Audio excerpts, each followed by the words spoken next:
But if you're willing, I'd like to ask you, Mike Zlotnik, what is the biggest risk? So great, Darren. Thanks for that. Three ways to manage kind of risk: avoid it, uh,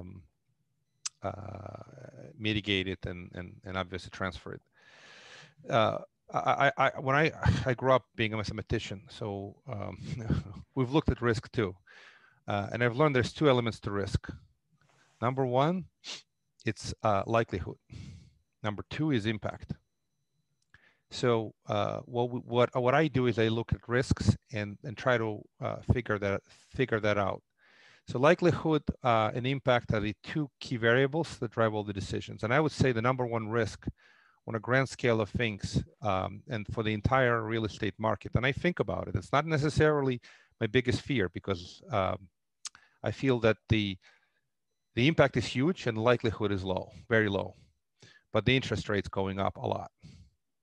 So take a look at what has happened to the 30-year bond, where we are recording this February 10th. I don't know when it's going to come out. Maybe it's live, but I looked at the data since the beginning of the year, and the 10-year Treasury and a 30-year Treasury moved quite a bit.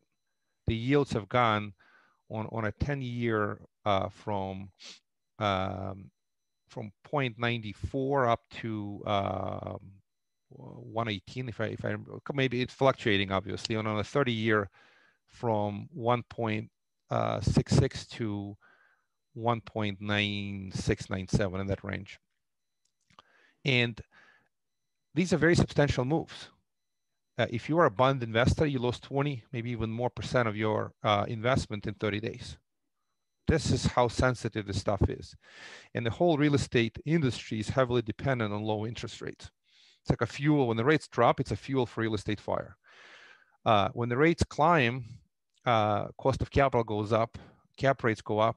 Now, this is directional moves. But what the United States is doing, they're printing a huge amount of debt. And they're basically borrowing and spending the money for the stimulus and everything else. So our debt to GDP ratio is getting out of control. Nothing new here, right? We've known about this, but it's getting progressively worse. It's the risk is accelerating.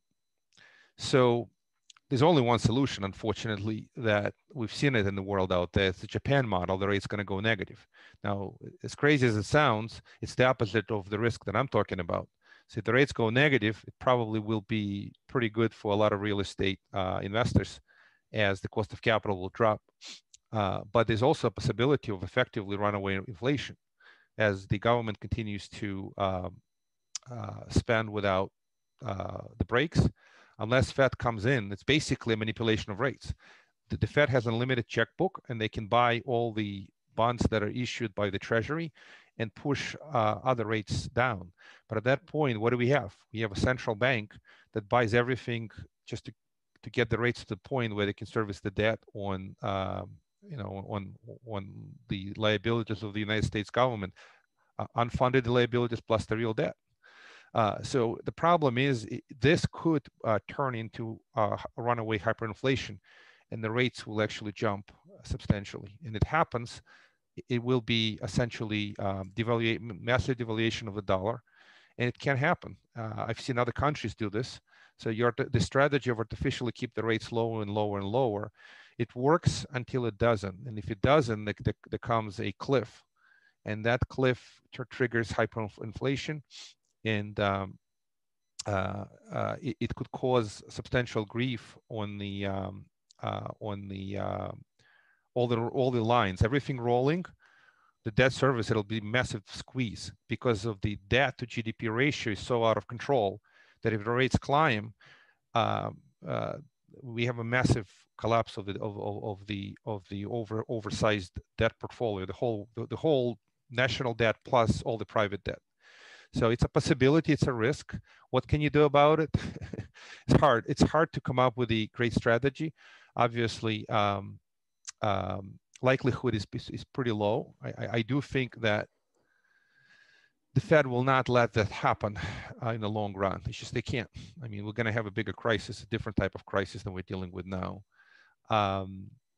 You could sort of play some derivatives to protect yourself. You could build, if you're an expert trader, you could hedge against that.